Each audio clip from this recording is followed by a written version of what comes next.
All right, class. We are continuing with our last topic. This is energy and environmental policy, heavily influenced by that assigned book, Fossil Future by Alex Epstein.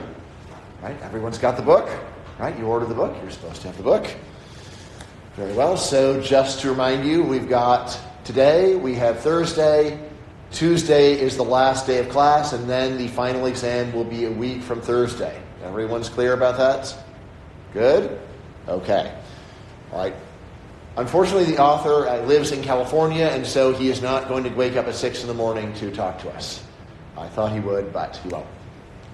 But that does leave some extra time on Tuesday just to review everything that we have done, to take questions. So that's how we will finish things out. All right, so just to back up, starting with energy, why we need it and where we get it.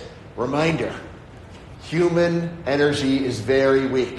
We are very weak creatures. Horses have large advantages over us, oxen. There are a lot of animals that are much better at doing work than we are. All we've got is our superior brains, but if you need to carry luggage, that isn't that helpful. Right? Have you ever had 2 big bags of luggage and said, well, I'm so smart, this will be easy? Actually, it is not very easy. You can be a genius. You can be Albert Einstein, and still if you have 2 60-pound suitcases to carry, it's very difficult.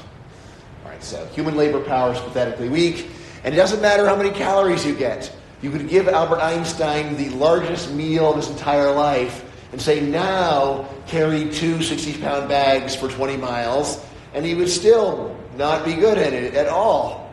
It would be extremely difficult for him. And so you can have unlimited calories. The human machine is such a bad machine for converting calories into work that you'll barely accomplish anything. All right, so the amount of work that your unaided body can accomplish in a day is very small. Fortunately, human beings do have our superior intellect. And what does our superior intellect tell us? Let's let somebody else do the work. Let's let somebody else. Well, the other humans, they've got the same problem. They're also pathetically weak. If you have a lot of them, then they can work together. Have you ever seen an old movie? Actually, this was common in ancient China. There's the sedan chair, where one rich person sits in a chair. I'll actually demonstrate.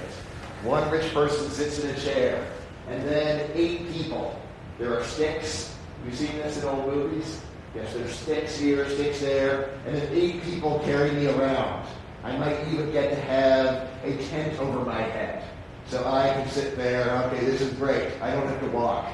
But that takes 8 human beings. It's not a very good system. Really, besides being super rich, the only reason you would do that is if the roads are just terrible, so a horse can't do it. Like, you need to go upstairs, like a horse isn't going to work. The sedan chair could work. All right. You know this word, sedan chair? All right, let me find this in Chinese. Hold on. I want you to see this. All right. Yes. English.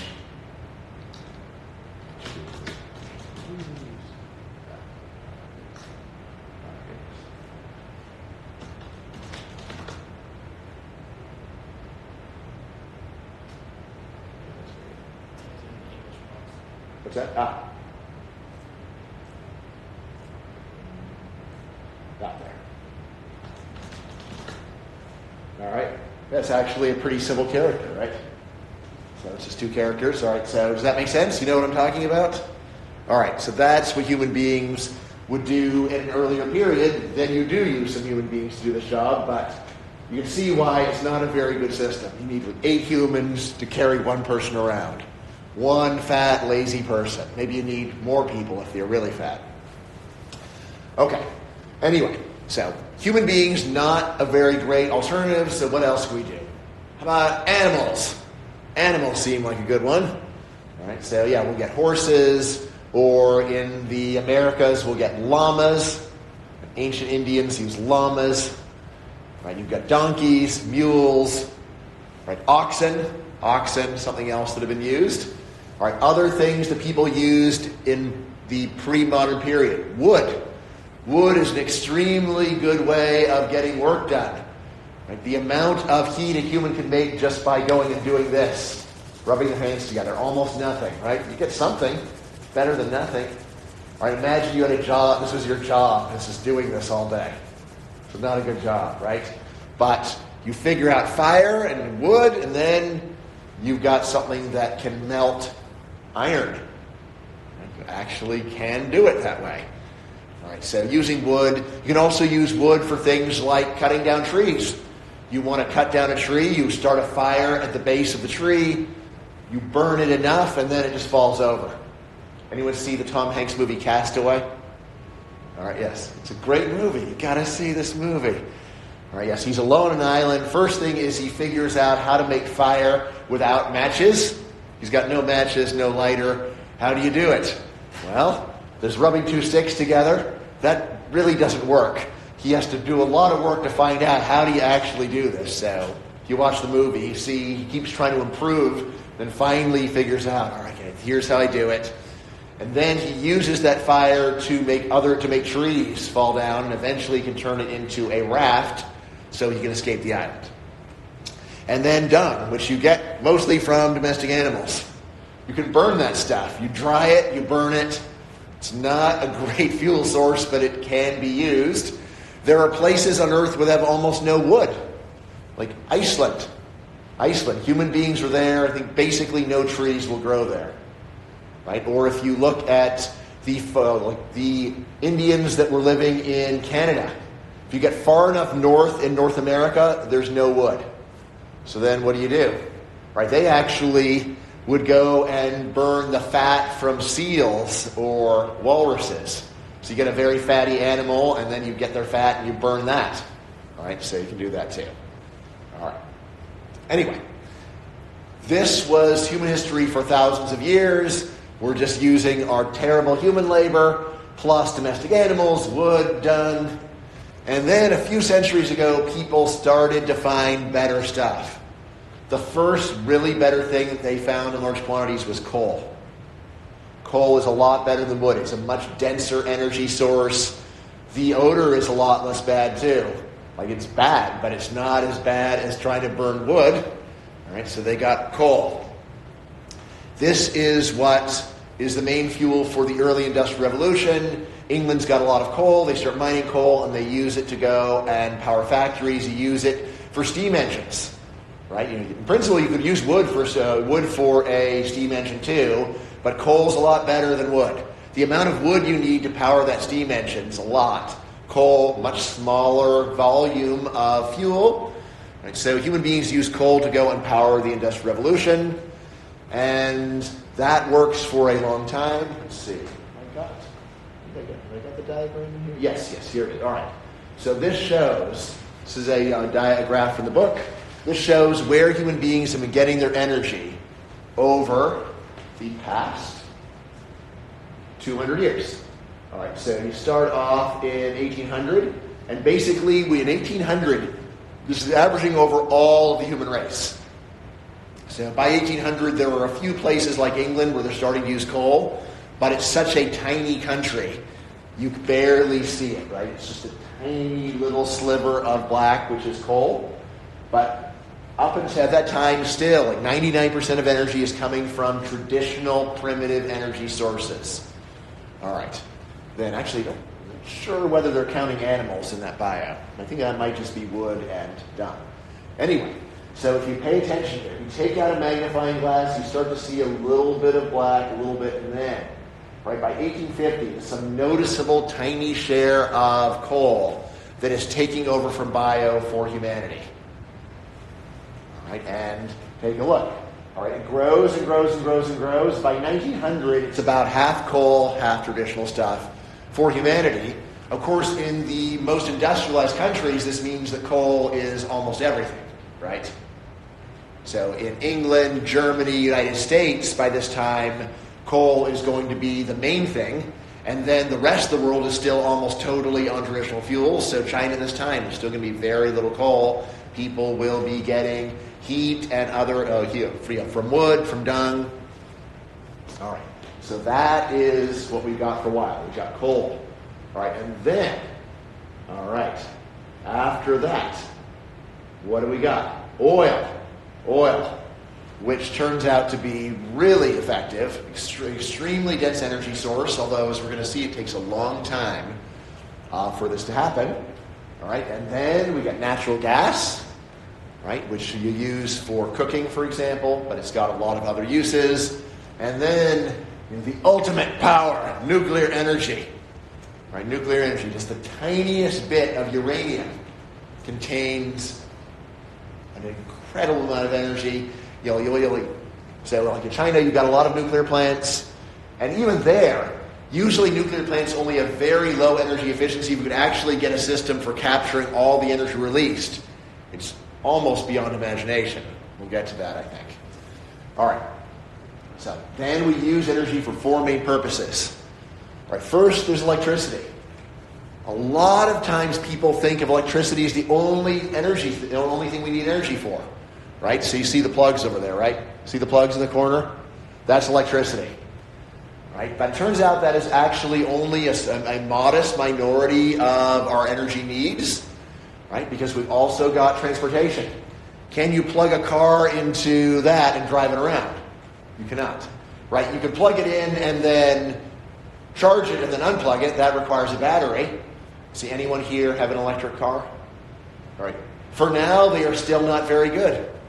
I've got a rich friend in Texas who lets his friends drive his electric cars when they're there. He has a whole fleet of electric cars. Just take one. Here you go. Take two. That's great. But it really only works if you want to drive around the city and then go back to his house and charge the car. There was one day, actually, when I was borrowing the car, and then his girlfriend had used the car. And I'm like, uh-oh, I'm down to 50 miles. Ugh. All right, and what happened is I drove to where I was, and guess what? The maximum mileage, the maximum range of the car was overstated. And so by the time I was near my friend's house, I was down to like 10 miles left. So I pick up my friend, and I say, okay, we got to immediately get to a charging station. I had never charged the car anywhere except for my friend's house. And so I go to the first charging station, like, oh, this car doesn't work at this station. The plugs are wrong. All right, and then I go, okay, I'm getting very nervous. Like, oh no, now I'm down to like 3 miles. All right, how can I get to the next place? I get to the next place, and if the plugs are wrong here too, what do I do? The app said I could do it here for sure. I found a guy at the station that, oh, you have to drive around to the other side of the mall. That's where the Teslas can be charged. All right, so I managed to get over there and plug it in. And then charged it for 2 hours, but even at the end, I only had enough electricity to get back. Right, so in general, for transportation, we still do not use electricity. It is highly ineffective for now. It can be useful for some purposes, but still not that great. Instead, normally, what do you use for transportation? It's the main thing we use for powering cars still. Gasoline, comes from, which of these things? Which of these things does gasoline come from? Is gasoline from coal? No, it comes from oil, right? You get gasoline from oil. All right, so transportation is a big deal, and you'll notice, for example, is there any such thing as an 18-wheel truck powered by electricity? No. All right, and then how about planes? Are there any electric planes? Right? Just imagine being an electric plane. How much electricity would it take to power a jet? We're nowhere near powering a jet with electricity. Right? What do we use to power a jet? 3 letters. We use oil. Right? That's what we're using to power the jet. Are there any nuclear powered planes? No, not yet. There are some designs for nuclear powered planes. If you could do it, you could have a plane that could carry thousands of people. But we don't have it yet. That would be cool, right? Imagine a flying city powered by nuclear power. All right. Then another thing, residential heating. We use a lot of energy for residential heating. Keeping homes warm in the winter, cool in the summer. Right? You can do that with electricity. You can do it with natural gas. Still, mostly natural gas we use a lot of. Oil, natural gas, you could do it with electricity, but usually we don't because it's a lot of energy that you need. So electricity is not efficient enough to do it. And finally, the last one that hardly anybody knows about, actually, before I read Alex's book, I didn't know about this. When you think about it, so industrial heating. Like when you want to make steel, Do you go at the steel mill where you have a giant pot of liquid metal and you go and plug it into the electricity and melt steel with it? Again, that would require a crazy amount of electricity. So instead, we are using mostly oil to go and get the metals hot enough to turn it into liquid. And that takes actually a lot of energy. So you just look around the room at industrial products like plastic. I don't think you can make plastic just with what you would get out of electricity. You need a mass amount of energy to go and make plastic, to make metal. So that is industrial heating. It's another large requirement for where we need to get our energy. Okay, so now, review. So where do we get our energy for the last 200 years? All right, so until 1850, almost 100% of all energy came from bio. So that's wood and dung, that kind of stuff. All right, so until 1850, like we think about the Industrial Revolution, it's happening earlier, starting like maybe 1750 in England, but England's just one tiny country. So England can be doing big things. England can be moving into the future, and yet for averaging over the whole human race, barely anything's changing. All right, so 1850, it almost all comes from wood and dung, so on. All right, and then coal very slowly takes off. Again, take a look, right? That very tip there, that very tip. If you look closely, there's a tiny little skin of black on top of the bio, and it starts to get thicker and thicker and thicker and thicker, right? And this is the Industrial Revolution happening. By about 1900, finally, coal is giving humanity about half of its energy. All right, so that's the first big transformation. All right, so coal keeps replacing bio. But again, this is averaging over the world. Even now, 1900, we're barely using any oil at all. At this point, if you start looking closely, there's a tiny little skin of oil on top, but barely anything. What's happening? Well, so there's one country where we start using a lot of oil early on, which is the United States, because the United States is the first car country. It's the first country where a lot of people have automobiles. And yeah, what do you power automobiles with? You don't power them with coal. I think there are some early designs with coal, but it's not. Imagine if you're driving your car, you have to go and shovel coal in. It's not going to be a very good design. All right, so the United States is a large population, and cars per capita are very high. You've been around the United States, right? So you see it is a low population density country, which means that cars make a lot of sense here.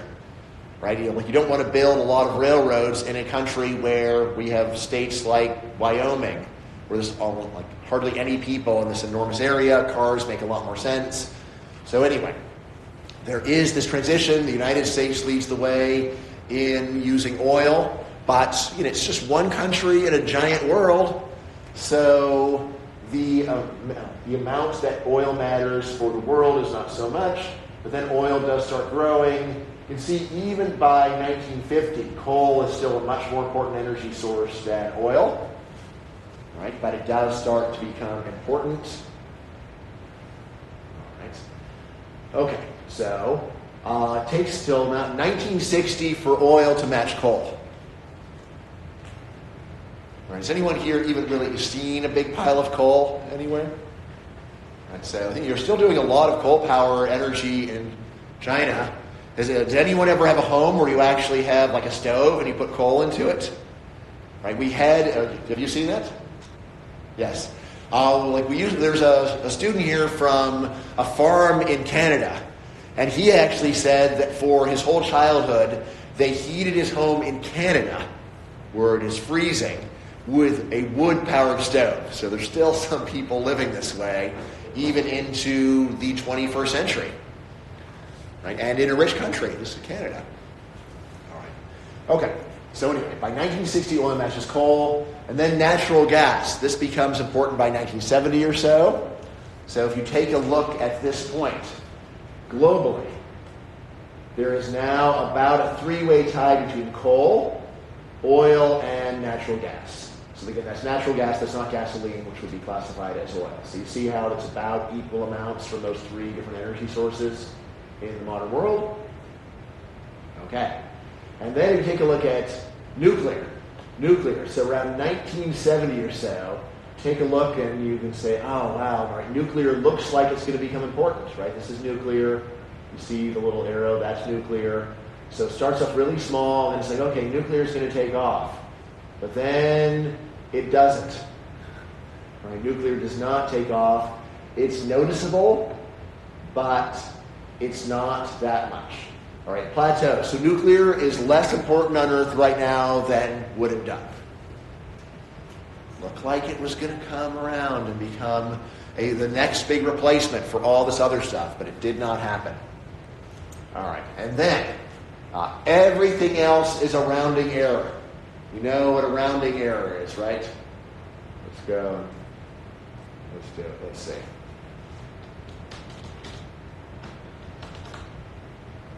All right. Is that a good translation? Rounding error is a good translation? Everything else you've heard about is a rounding error. People are very excited about it, but it is not actually very important overall. Right? If you've seen bigger numbers, if you say, no, wind and solar are really important. Normally, if you see any graph where wind and solar are important, it's because it is not a graph of total energy consumption. What are they showing you? They're showing you as a share of electricity, which is only a minority of our energy consumption. Right? So solar and wind are not important. In fact, they're basically not used for industrial heating. You're not using solar and wind to go and melt steel. They're not important for transportation. You're not using them especially for planes, for large trucks. All right, so solar and wind are just tiny amounts up here, tiny amounts. So they're not very important for residential heating either. Right? Do you want to go and power your air conditioning in the summer with solar or wind? It's like, well, maybe there's going to be a really hot, cloudy day, and then a hot, cloudy day with no wind, and then you don't have air conditioning. And then what about batteries? Batteries can give you a little bit of backup, but not very much. All right, so this is what humanity is doing right now. All right, so we got bio, coal, oil, gas, and there's also hydropower. Hydropower can be really good if you live next to a large body of water, like a large river or something like that. If you don't, then you got a problem. All right, so hydro can be great in certain areas, but if you're in the wrong place, then you can't do much with it, whereas you can use these everywhere. You can use these everywhere. Like you just go and transport a lot of oil to an area with no oil, and then you've got power. All right. Questions? Questions. All right. This is the state of humanity. Remember, this is for all humanity, of course. Are there some countries where solar and wind are bigger? Of course. There's a lot of countries where they're nothing. Okay. All right. So this y-axis, and notice, it's showing absolute energy consumption. Showing absolute energy consumption. So a lot of what's happening is just that humanity has a lot more energy than it used to. Okay. So, and that's risen in step with rising population and rising living standards. The earlier period, we're using a lot less energy. Partly, there's just a lot fewer people. But another big part is the human beings that would exist now have a much higher quality of life. Like we don't use sedan chairs anymore. Right? So what about rickshaws? You know what a rickshaw is? Rickshaw, where you have a chair to pull someone with wheels. Right? Do you see those for tourists anywhere in China? Or is it they're just not used at all? All right, so when I was a kid, you could still get one in Hong Kong. You know, it's not really a serious thing, but it's just something that you do for fun. Right? Not fun for the person pulling it, probably. All right. Any questions at all about what the state of human energy consumption is? Anything at all? All right. In that case, move to the next topic. Right? Why is it that fossil fuels, what are fossil fuels? Coal, oil, natural gas. Those are the fossil fuels. Those are fossil fuels. All right, so why is it that these three are the overwhelming majority of, or supply the overwhelming majority of our energy? Why is that? All right, well, let's back up. All right, so good energy sources that are actually useful, that solve the problem of pathetic human weakness, physical weakness. They have the following traits. First, good energy sources are concentrated. You want to have a lot of energy by weight and volume to allow easy transportation. All right, so if your energy source is only enough to go and power one phone, and it weighs 1 ton, it weighs 2,000 pounds, that's not a very good energy source because you got to move 2,000 pounds of fuel around just to power one phone. Not very good. You also want it to have a small volume because for transportation, suppose there's something that is really light, but it's enormous. What would that be? Like cotton. Right? Cotton, like cotton balls. Right? You can have a giant bag of cotton balls that barely weighs anything. Do you want to go and use that as an energy source? It's not very good because it's light, but it takes up a large amount of space. Now, you want to have something that has a lot of energy for a unit of weight and a lot of energy for a unit of volume. Concentrated energy is much better. All right. You want it to be reliable. You want your energy to be available whenever and wherever you need it. You want to just be able to flip a switch and it works. You want to be able to get it to wherever you want and then not worry about it. All right? And then finally, you want it to be abundant. You want a high quantity in convenient locations.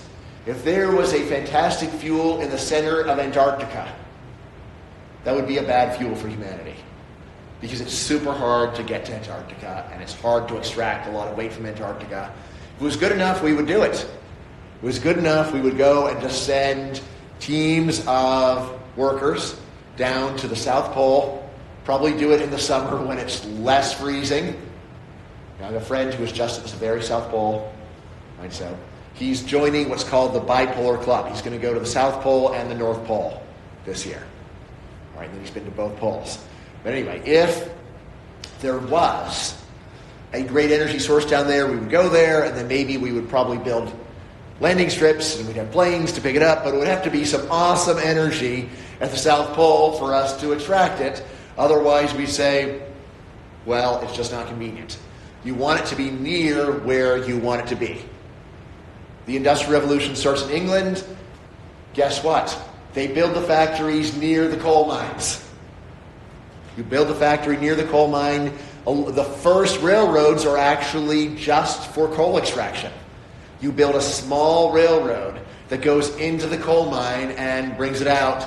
And then what do they do at first? Then they load the coal onto barges. They load the coal onto ships on the rivers and they move it around the island.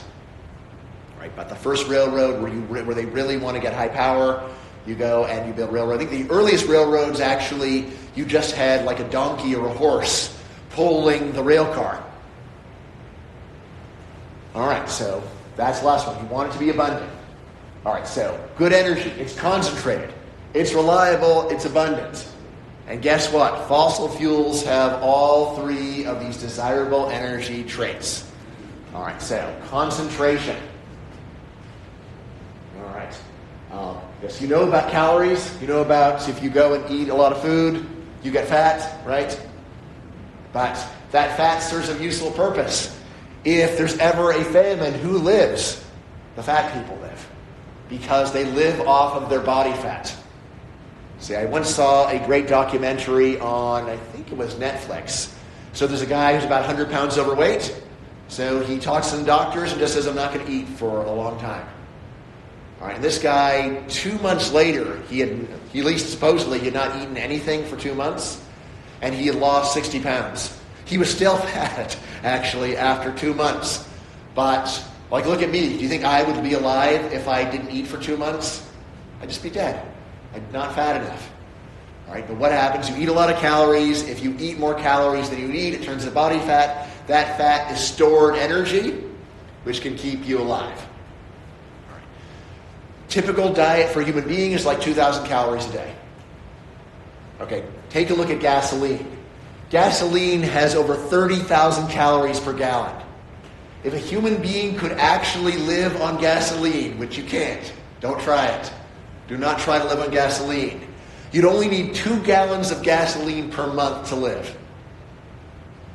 So that would be like $6 worth of food per month, if you could live on gasoline. Unfortunately, human beings cannot live on gasoline. Imagine if we could. Barely need any money to feed a human being. So that's gasoline, 31,000 calories per gallon. All right, just get 2 gallons per month and your human being is great. Okay. However, we are able to build machines that can use gasoline as fuel, and that is how we get the value out of it. All right. Secondly, fossil fuels are reliable. You can burn them anywhere on Earth and anytime you want energy, and it works. There's no place in the world you can't take some fossil fuels and burn them and get energy. And how do you think my friend is surviving in Antarctica? Fossil fuels, right? They've got heating powered by fossil fuels that they fly in to the South Pole so that people don't freeze to death. I actually asked him, did anyone get frostbite? And he went at the warmest time of the year when it's 24 hours of sun. He said, yeah, there's some snowboarders who got frostbite. I don't know if they lost fingers or whatever. But they should have been more careful. Like, you are at the South Pole. Like, be careful. All right, so you can burn fossil fuels anywhere, anytime. And then finally, abundant. Right, there have been a lot of fears of running out of fossil fuels for over a century, actually. So in the 19th century, there was a famous economist who was, what was his name? I'm blanking on it. Let's see. So, Jevons. So, yeah, Stanley Jevons, famous British economist. In the late 19th century, he wrote a piece saying, we're going to run out of coal, and then what will we do? How will we power machines? The end of the industrial age is coming. All right. So that was an early fear. That turned out to be wrong. Right, there were big fears in the 1970s about running out of oil. That turned out to be totally wrong.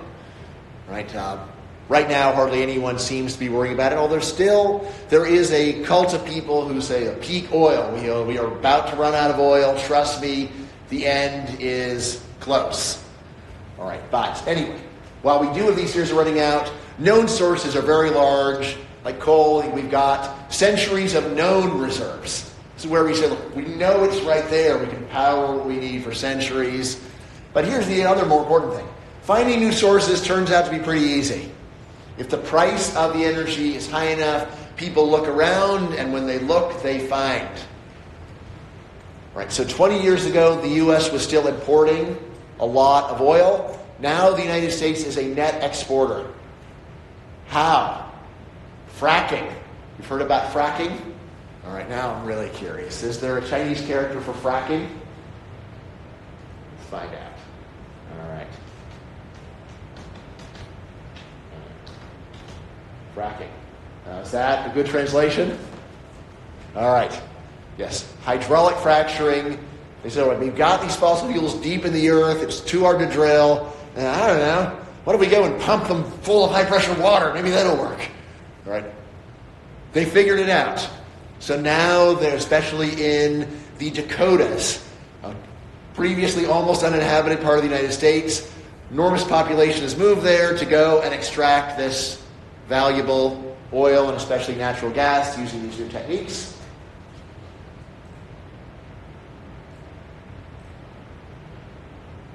All right, so anyway, that is one of the latest innovations. The United States is almost the only country in the world that is doing it right now. Other countries are generally not allowing it. But we're getting a ton of stuff that previously didn't seem to be available. Right, 1970s, the price of oil was temporarily very high.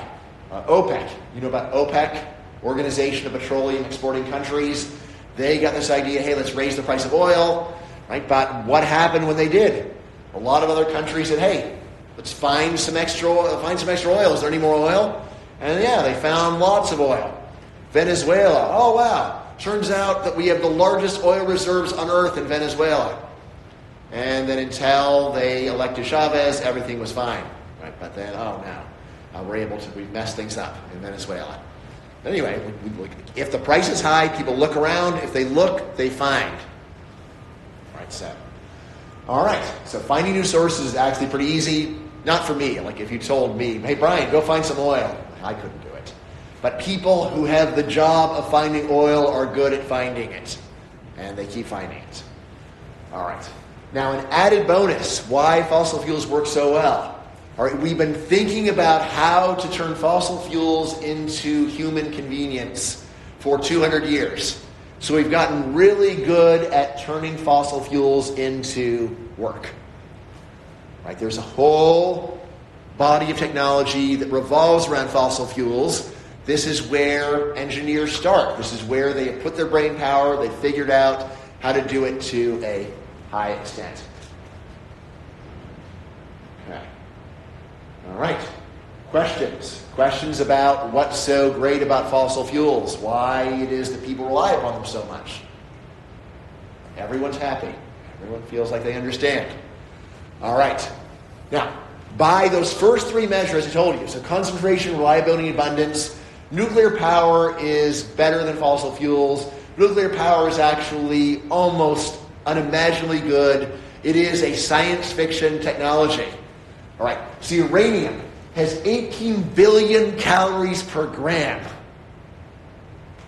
All right. So I told you, a gallon of gasoline has 31,000 calories. That's a lot.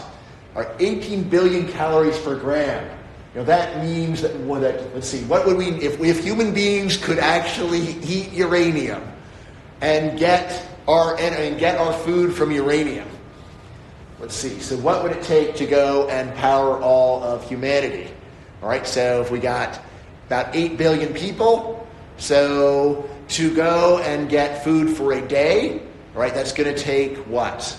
It'll be like 24 trillion calories per day to go and feed mankind. All right, 24 trillion. So basically we need about 1 kilogram of uranium. No, actually, well, less. Less than 1 kilogram of uranium per... It's a little bit more than 1 kilogram. A little bit more than 1 kilogram of uranium per day for all humans. If only we could eat uranium. We can't eat uranium.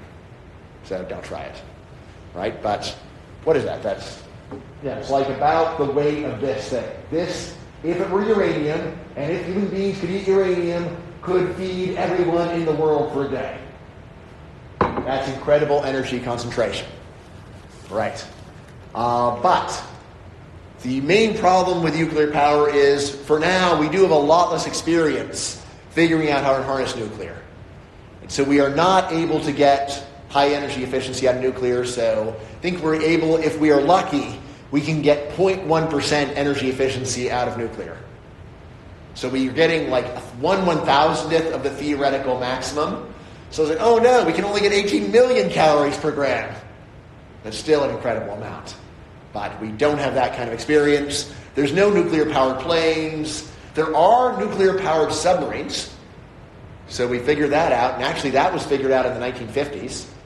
There are also, I think, some nuclear-powered large ships, like icebreakers. If you want to go and sail a ship in the Arctic, there's a problem. Like, you want to do it in the winter, there's ice. So most ships would just get stuck there and then the crew dies. But there are special ships called icebreakers, and I think there are some nuclear-powered icebreakers, and they're really strong ships, and they crash the ice, and they go through the Arctic. All right. But in general, we just have a lot less experience figuring out ways to harness nuclear power, right? But here's the really big problem. Regulation of nuclear power is incredibly strict. Remember I've been telling you about how we have strict housing regulation, very hard to build stuff. If you say, okay, I want to build a skyscraper. All right, well, yeah, I don't like that idea very much. All right, San Francisco, all right, we'll let you build one skyscraper a year. All right. If you go to San Francisco and say, hey, I'd like to build a nuclear power plant in San Francisco. Yeah, no way in hell will we let you build a nuclear power plant in San Francisco. Just one. Can I just build one? No, you can't build one. Can I build one every 10 years? No, you can't build one every 10 years. You cannot build any, ever. No. All right. So the last American nuclear power plant to be built opened in 2016. All right. And the previous plant opened up 20 years before that. So for an entire country, we're opening like a plant every 20 years. So barely anything. China has done a lot more. Go China. Yes, you're doing much better than we are anyway for nuclear power. Right. Okay. Now, many people point out correctly, well, don't we also subsidize nuclear power? Yeah. Nuclear power is simultaneously subsidized and penalized. But the penalties are way bigger than the subsidies. Subsidies are like this. Penalties are, well, a lot more than my arms can reach. All right, yeah. So that 2016 plant took 43 years to complete. Is it because it actually takes 43 years to physically build a nuclear plant? No. It's because the regulations make it so hard to do anything. Anytime, can I move 1 foot? No. You can't not move 1 foot. You need to fill out 100 pages of paperwork, go through 17 boards of approval to move a foot forward on that nuclear plant. Okay. Now, Epstein calculates this. So just to replace existing fossil fuels with nuclear would require that we scale up our construction of nuclear by a factor of 500. We'd have to start building at 500 times that rate. Now, there is an interesting question, can we do it? Well, there is an interesting paper on Sweden. So Sweden in the 1960s started doing a massive conversion to nuclear, and they actually did start replacing the nuclear to a large degree. If you look at their fossil fuel, their carbon emissions started going down. Before anyone even cared about carbon emissions, Sweden started going down because the nuclear plants do not emit carbon, do not emit carbon dioxide. All right, so Sweden is probably the country that for a period of like 10 years was doing a very rapid switch over to nuclear, and it does look like they were succeeding, but then people went crazy and said, oh no, we couldn't possibly do the switch to nuclear, and they basically stopped it. All right, so that's what we got there. So nuclear energy, the promise is incredible, but the practice is really disappointing because the regulation is so high. Questions? Questions. Okay. All right. Now what about renewable energy? Right now, this phrase renewable energy is kind of odd because you might say, well, like, could nuclear count as renewable energy? It's like, no, why not? It's like, well, like once you use the uranium's gone. All right, but we can get like so much power out of it. It's effectively infinite. No, nuclear doesn't count as renewable. All right. By the way, there is a new documentary out by famous director Oliver Stone, which is pro-nuclear. So he's got a lot of crazy stuff, but I said, all right, he's got a pro-nuclear movie. I'm going to forgive him for all the other crazy stuff that he's ever said. Okay, anyway. Now, the leading renewables, all right, solar and wind. Those are the two renewables that people mostly talk about. All right, what's wrong with them? They lack all three of the traits of good energy. They lack all three. Right, wind and solar, first problem. They are diffuse.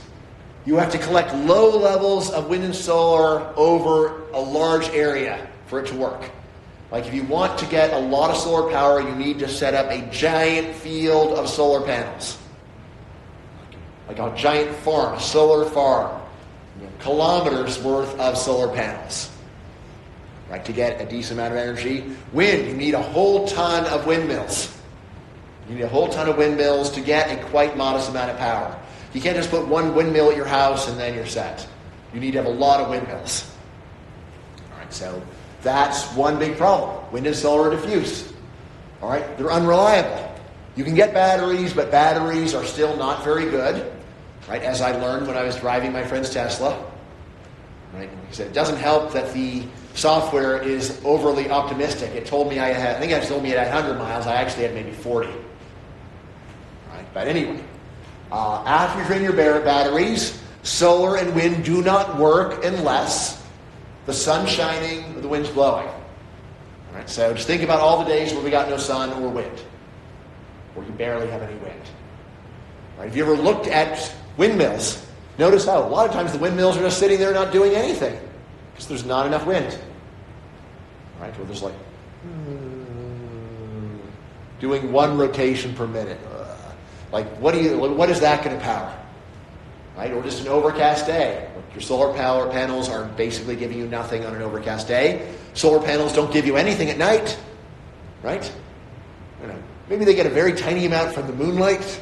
I assume that scientifically you must get something from moonlight, but it's barely anything. Pretty much worthless. All right. Yeah, so if you are setting up a base at the South Pole, do you want to use solar or wind at the South Pole?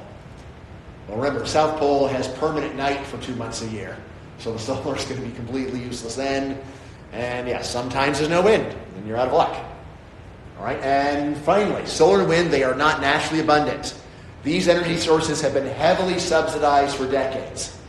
It's not like nuclear where we have some subsidies, some penalties, but the penalties are a lot greater than the subsidies. For solar and wind, the subsidies are enormous. Penalties are basically non-existent, but they still don't provide much. Remember, go back to that graph. Lots of subsidies for solar and wind, but still, look at how little they're giving us. Hardly anything. All right. Okay. So, what would it take to solve this unreliability problem? Could it be solved? It could be. We could solve this unreliability problem. One thing we might need, vastly better batteries. Way better batteries.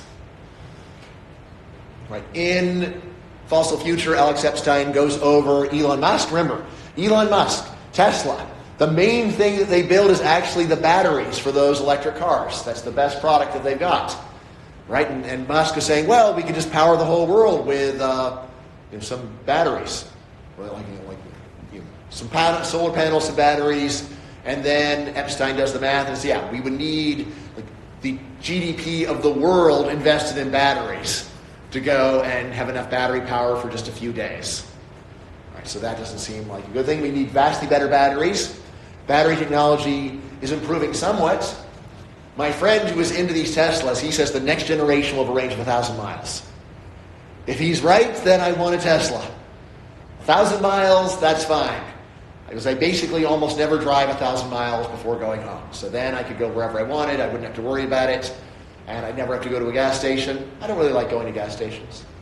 When I was living at my friend's house for 6 weeks, driving his Tesla, I got used to this. Oh, wow. I just haven't been to a gas station in a month. Isn't that wonderful? It's like, I wasn't like, oh, I miss gas stations. I didn't really like it. So yeah, it was cool that I could just charge it at his house. But it only worked because I was just driving to and from my friend's house to the University of Texas. That was fine. But if I wanted to go on a trip, then his car would have been useless. Almost useless. Okay, so we need to get vastly better batteries, or we would need to get a massive global grid that would transmit energy over continents. That could work too. Because like if you, planet Earth, there's always some place the sun is shining, right? It's always day somewhere on Earth. So if we could get an energy transmission where whatever part of the Earth has sun, has transmission lines going all over the world, and we have giant solar farms so that we make sure that there's always plenty of places that have sunshine, right? The whole world has never had bad weather simultaneously. You know, at least not since like the dinosaurs. Asteroid blocks out the sun. That's bad weather for all of Earth for a while. But as long as humanity's been alive, we don't have bad weather on Earth. Because there have been a few volcanoes that have made the whole world cold for a few years at a time. But basically, the world never has terrible energy or terrible weather simultaneously. So if we had an energy grid hooked up to the entire world, all connected, then you can imagine that we have solar for the world, we have wind for the world. It's unreliable in any location, but we just have it in lots of locations, and then humanity's okay. You could imagine that. But there's nothing like that right now, nothing remotely close, and it would require an enormous amount of resources in order to do it. Okay, so that is what it would take to solve that unreliability problem. All right? Now, optimists will go and tell you solar and wind are actually growing by leaps and bounds. They're great. It's just around the corner that we can use them as a full replacement for fossil fuels. This is crazy. The best case that they can do is for electricity. So there are a few countries like Denmark where they're relying on solar and wind for a lot of their electricity. Maybe, I don't think they're at half. Maybe they're at half. All right, but anyway. But the problem, remember, electricity is only one of the things that we need energy for. Do you think that the Danes are powering their planes with wind? They're not. Danish planes use oil just like the planes of all the other countries. Not sure if Denmark has a steel industry, but if they did, they wouldn't be powering that with solar panels. They would be powering it with fossil fuels just like everybody else. Big trucks. There are some natural gas fuel trucks, but that's a fossil fuel too. It does have like half the carbon emissions per unit. All right. But anyway, electricity is only one of the three main categories. So yeah, wind and solar for heavy transportation like planes or container ships. You guys know about container ships, right? They use for international trade, giant ships with shipping containers on them. Very important part of China's economic growth. You know about that, right? So, or industrial heating. It's just a fantasy to use solar and wind for this stuff, and this is not just a minor issue. These are very important requirements that we have for energy, and solar and wind, for now, are completely useless for this. And then also worth pointing out, how do we manufacture windmills and solar panels? Do we use wind and solar to create wind and solar? We generally use fossil fuels to make wind and solar. Right? A major industry in China is using fossil fuels to create solar panels to export to Denmark and countries like that. Right, so, yeah, it's not like it is self-sustaining or anything close to that. Right, so aren't wind and solar quickly becoming more competitive? A lot of people think so. But look, even now, if you look around the world, the only places that use a lot of wind and solar are places where they're heavily subsidized. So like Denmark, Germany, they're really into the wind and solar, so they heavily subsidize it. Those are the only places where it's heavily used. There's no country where the government doesn't subsidize it, where they use a lot. Even countries like Saudi Arabia, like that is a great country for solar, right? They have almost no rain, so they got sun almost every day. Giant desert, so there's hardly any people, so you could put up giant solar farms without bothering people. But even so, they're barely doing it. So, countries that use them heavily are the ones that subsidize them heavily. The rest of the world barely uses them. Okay. All right. Now, something else that is very striking. I said there are some rich countries that use a lot more wind and solar than other countries. And in places like Denmark, at least it is a major source of their electricity. But there's one big problem. Do the Danes want to freeze to death if they happen to have bad weather for a while? It's like, hey, people in Denmark, do you want to freeze to death if you have some bad weather? No, I do not wish to freeze to death. All right, so what are you going to do if you're relying upon unreliable energy? I guess we need to have a backup system. So let's see, what's Chinese for backup? Good question. All right. Backup. Is that a good translation? All right, you need a backup. If you are using solar or wind, what do you do if the sun doesn't shine and the wind doesn't blow and the batteries are drained? What then? Well, I guess we're going to need a backup system. And what backup system do you think they use? They use fossil fuels, of course. They use fossil fuels. And what does that mean? It means that the countries that rely heavily upon solar and wind actually have two fully functional systems. They have the unreliable system that costs a lot to set up and maintain, and then they have the reliable system that costs a lot to set up and maintain. All right, the fossil fuel system's already built, but they're still paying maintenance to keep the fossil fuel system going whenever the wind is not blowing, the sun is not shining, and the batteries are drained. Right? And that means you are paying the construction and maintenance costs for two full systems, which makes it very expensive. Countries that rely heavily upon solar and wind have very expensive electricity, because basically you have one system that works and another system that doesn't, and you buy both. All right. Now, when you go all through all this, people understand the science and the technology. All right, what you're saying is true now, but guess what? Starting next week, I've got a fantastic replacement. We're going to do geothermal. It's going to be fantastic. It solves all problems. Okay. Someone comes along and says, I've got a fantastic new source of energy. It's going to save mankind. Just give me all your money, and you can invest in my idea. Do you want to give this person all your money and invest in their idea? I don't. It sounds too good to be true. Look, anything's possible.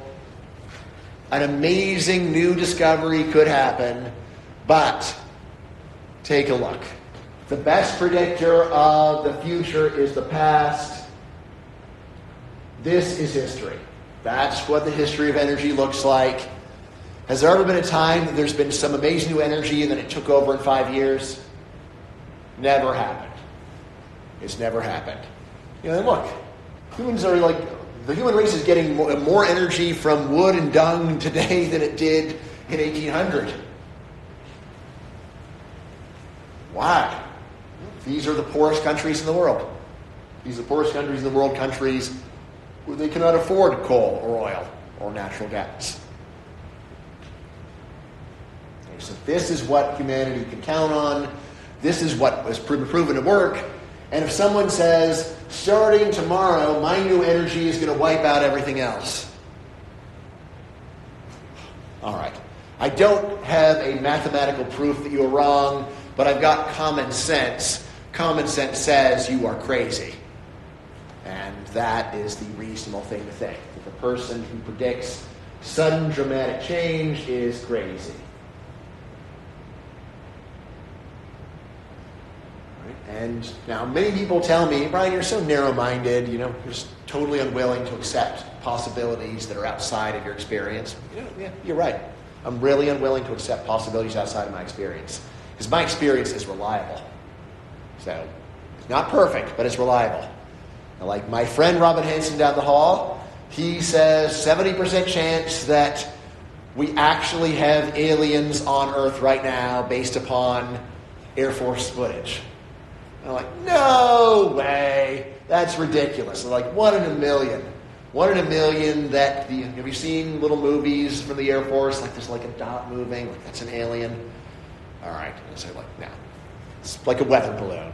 Or people are lying or making it up. I'll believe almost anything other than aliens are already here. Just think that's really unlikely. And definitely if I have a kid who says, oh, there's a ghost in my room. No, there's not. There's no ghost in your room. It's ridiculous. So, now anyway, you might say, well, you're very narrow-minded. Well, here is my offer.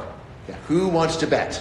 Who wants to bet on the share of energy that comes from fossil fuels next year for humanity? Who wants to bet on the share that comes in 10 years? I'm going to bet that it's very similar to what we're doing right now because fossil fuels are the stuff that works and the other stuff works very poorly, and people do not want to go back to the Stone Age. Not many. Right. Have I mentioned my hobby of betting? Have I mentioned this? Yeah, so I often publicly bet people. And so far, I have won 23 out of 23 bets that I've made. Basically, anytime someone says, oh, there's going to be 100% inflation. No, there won't. Most people, when you offer to bet them, run away and they say, I'm not going to bet. But I found people who will bet, and so far, they've always lost to me.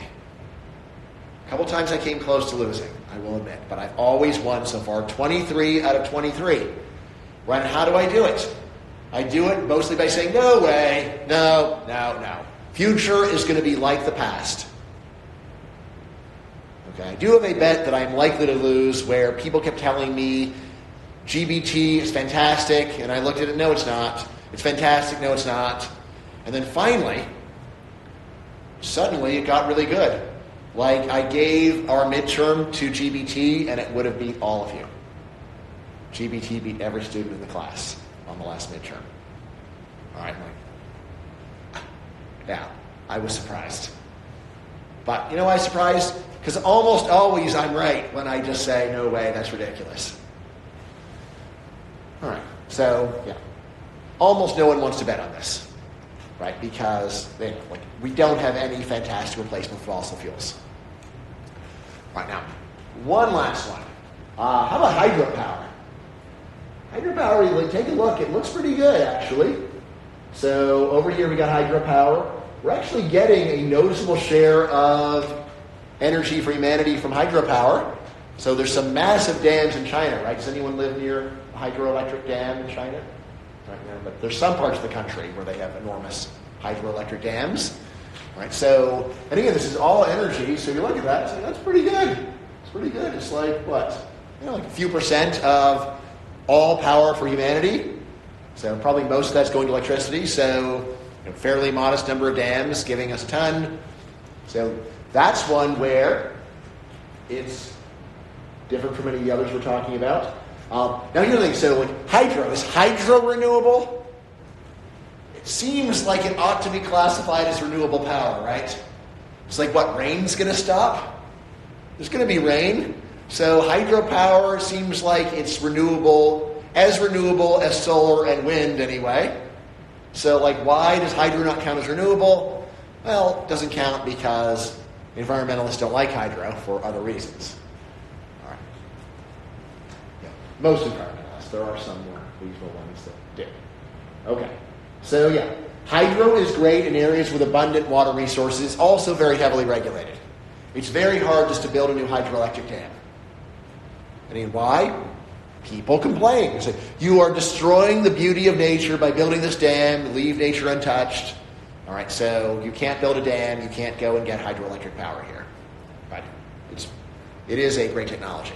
If anyone goes to Las Vegas, you are like an hour away from the Hoover Dam, which is an amazing engineering feat built about 100 years ago in the United States. So I was there like, wow, this thing is massive. It's hard to believe that it was built ever. I was built in just a few years in the 1930s, back when it was really easy to build dams. So again, if you look at this, you see how quickly it was built, and you realize that the main reason we do not have a lot more hydroelectric dams is, again, regulation. Government won't allow it. It actually was built by the government back then, so worthwhile. Worth pointing that out. But today, neither private nor government would do it because the regulations would be so strict. All right, questions. All right, everyone happy with all of this stuff? Okay. All right, in that case, let us continue. Okay. All right, so far I've been doing something that is extremely unusual. I've been telling you good things about fossil fuels. Normally, when people mention the phrase fossil fuels, the next thing they will talk about is a bunch of bad things about fossil fuels. But here's the thing. If there wasn't something good about fossil fuels, we wouldn't use them and we wouldn't be complaining about them. There's a reason we're using fossil fuels, which is that they work. Even if they have a ton of terrible problems, you still have to say, well, they got a ton of terrible problems. They also have a ton of great things. What do we do? What do we do? Like, imagine that you have a very rich uncle who screams at everyone all the time. Does anyone have a relative like this? They're very rich, but they're a horrible person. What do we do with rich Uncle Screamy? What do we do with rich Uncle Screamy? Well, we could say, we hate you, you scream too much, we're not going to see you anymore. But then there's the issue of his piles of money. Because he's probably not going to put you in his will if you don't invite him to dinner. What do we do? Well, how much does he scream? What is he screaming about? Can I put in earplugs? Or is there some way that I can cope with his screaming so that I can remain friendly with my rich uncle so he will give me piles of money? It's an important question, right? If your uncle is trying to strangle you, then you'll say, okay, look, I'd rather be poor and alive than dead but rich, so I'm not going to deal with the uncle that tries to murder me just because he's rich. But what if he's just an unpleasant human being? Then it comes down to, how much money is he going to leave me? How much money will he leave me? What does the will say? What does the will say? It's like, you're going to get $1 million if you keep inviting him to Thanksgiving. I think, oh, that's only one day a year. And I don't have to sit next to him. All right, fine. Uncle Screamy can keep coming to Thanksgiving because he's so damn rich. That's the kind of calculation you would make. Right? And if you did have a friend who said, why do you invite that horrible guy to dinner every year? Because he's really rich and I want to stay in his will. Oh, now it makes sense. That's why you're letting him be there. This is the situation with fossil fuels. Whatever the complaints are, there's a reason why we're using them, which is that they work. And then the question is, how bad are the side effects really? Okay. And sometimes the effects are bad. All right, they got incredible engine performance, but they do have some notorious problems, which were immediately obvious once they started burning coal in England in the 19th century. In the main areas of industry, the amount of soot, the black stuff that comes from burning coal, it was so much that in some cities the sun did not rise. Every day would just be very dim because there's a black cloud over Manchester, which is unpleasant. Definitely unpleasant. See, do you guys live in parts of China with terrible air pollution? When you were a kid, do you ever remember running around and then like, I grew up in Los Angeles. Some days when I was a kid, the air was that bad. Some days when I was a kid, if you tried running around, you had trouble breathing. So I do remember a time of bad air pollution. I have not felt this way in the United States in 35 years. So our air is a lot cleaner now. And yeah, a lot of that is regulation of emissions. So yeah, the classic problem of fossil fuels is air and water pollution. Right, so yeah, the early coal burning turned whole cities black. If you go to many countries in Europe, you'll often see like old cathedrals, especially in poorer areas, where the cathedral is black. Why is it black? They barely burn any coal there now, but it's black from when they did burn the coal and they haven't had the money to clean it up yet. Sometimes there's oxidization and that just happens automatically, but sometimes there's an earlier period of terrible pollution, which means the cathedral is like really black, and if it's a poor part of the world or there's not many tourists, they don't have the money to scrub off the coal dust, and so you still see the remnants from this earlier high pollution period. All right, now modern fossil fuels are much cleaner. There are new technologies, like for coal, you can go and do scrubbers. So there's technologies to reduce the amount of unpleasant emissions, right? But then there's still a lot of research on saying, well, even when you can't see the actual black air, still you are breathing it, and there's a lot of research saying that it's bad for human health. The range of the estimates are very wide. So when it was black coal dust, there was no question about what it was doing. With the reduced problems of modern emissions, some people say it's terrible and is reducing human life by years. Other people say it's probably not that much. So I'm not an expert here. I've read a bunch of papers, seen there's widely varying estimates of what the harm is. Okay. But anyway, there's definitely some people saying that even the air pollution we have right now is terrible. Okay, but anyway, that's the classic problem of air and water pollution, where it's totally obvious what the fossil fuels are doing. But then there's the modern problem, which is the one almost everybody talks about. Right? And this is the problem of climate change. Climate change. You've all heard about climate change, right? You know about Greta. Right? Greta Thunberg from Sweden. Okay. So here is the basic science. Burning fossil fuels. That's how we use them. We burn them to use them. When you burn fossil fuels, it releases carbon dioxide. All right. And at the levels that human beings actually use, we burn enough fossil fuels to measurably warm the entire planet. In earlier centuries, there just weren't enough humans, and we weren't using enough in order to have any difference. The amount of coal that was burned in the 19th century was not enough where we could even measure it. Definitely couldn't measure it at the time. But now we actually do. We have a lot more people, and we're using a lot more fossil fuels per person. Put that together, and we are doing enough to make the planet warmer. There's a lot of people who are really worried about what will happen. What are they worried about? They are worried that this warming will cause a lot of other severe environmental problems. Right, now, of course, by itself, if we warmed it enough, it would be bad, right? If we warmed the Earth to 200 degrees, we'd all be dead, right? So that would be terrible. But on top of it, even warming it a more moderate amount, the fear is it will cause other environmental problems, like storms. All right, so when you make the world warmer, you increase the amount of storms that you'll have. So storms cause warmth is energy, so storms caused by energy get more storms. All right, flooding. All right, if the world gets warm enough, what melts? What will melt if the world gets warmer? Ice. Where's the ice? I don't see any ice. Where's the ice? It's at the poles. It's at the poles. All right, yeah, so we've got especially a big pile of ice in Greenland. Everybody knows about Greenland? Right, it's a giant amount of ice.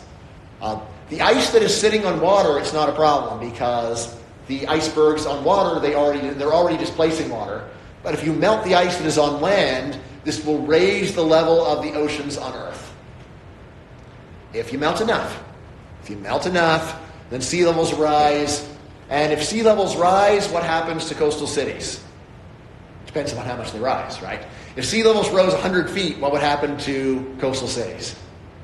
They would be underwater, right? And human beings are not good at living underwater. Right? They're submarines, but you don't want to live underwater. That's a problem.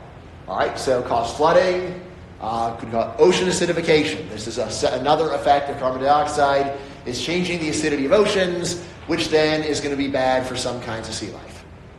And, of course, there's a lot more.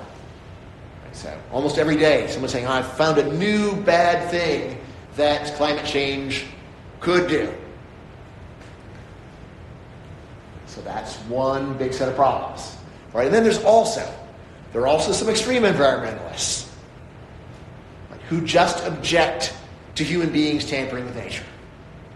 Right? So there's really two different kinds of complaints. One is you're burning fossil fuels, this will warm the earth, this will melt the ice in Greenland and flood cities, which will kill people. That's one kind of complaint. There's another kind of complaint that just says nature is sacred, human beings shouldn't touch it. It's wrong to touch it. Leave it alone. All right, so here is a fun quote. All right, so quote, in the late 1980s, there were inaccurate reports that fusion, that's an alternate kind of nuclear power, was close to commercial reality. It caused some of our designated experts to be asked what they thought about the prospect of an incredibly low-cost and clean form of energy. What did they say? All right, Paul Ehrlich, very famous environmentalist, quote, developing fusion for human beings would be, quote, like giving a machine gun to an idiot child. Now, this is a kind of energy that emits no carbon dioxide, super cheap, and a famous environmentalist says that would be terrible to have a super clean, super cheap energy source. What are human beings going to do with this? They're going to go and violate nature. And another famous environmentalist, Jeremy Rifkin. It's the worst thing that could happen to our planet if we had saved cheap nuclear power. Another one, Amory Lovins, already on the record saying, it would be a little short of disastrous for us to discover a source of clean, cheap, abundant energy because of what we might do with it. What might we do with it? Well, we would go and let people in Africa have air conditioning and heating and electricity. Right? Terrible. Right? So, yeah. There really are some prominent people who just don't like the idea of human beings all getting to go and live at the level of the United States. All right, now, you might say, it's just a few extremists. These are famous people. Like, they're not just some weird person. These are actually famous. You can Google them, see that they have big Wikipedia articles. All right, so if you think it's just a few extremists who don't want to trample nature, you got this. How do we explain the strict regulation of hydropower and nuclear power? They emit no air pollution. They emit no carbon dioxide, and still they are very heavily regulated. Who are the main people that are active against the free use of hydropower and nuclear power? Environmentalists are the main people that are active. Why can't we build hydropower? Look, don't touch the river. It's a beautiful, natural thing. Human beings shouldn't go and put a dam there. It could be bad for some of the animals. It could disrupt migratory birds. All right, that's all true, but it could also help 1 million people.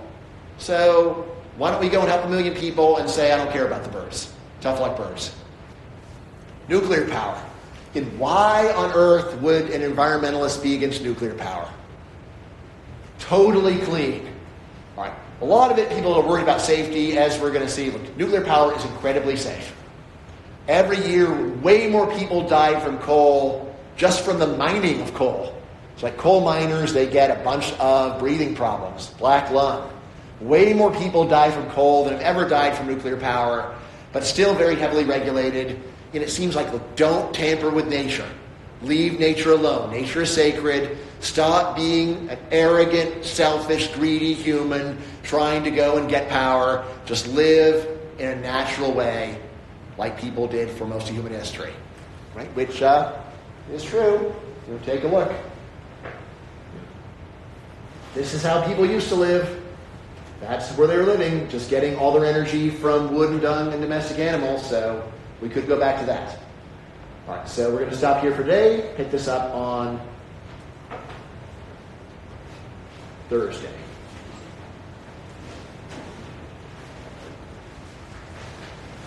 All right, see everybody later.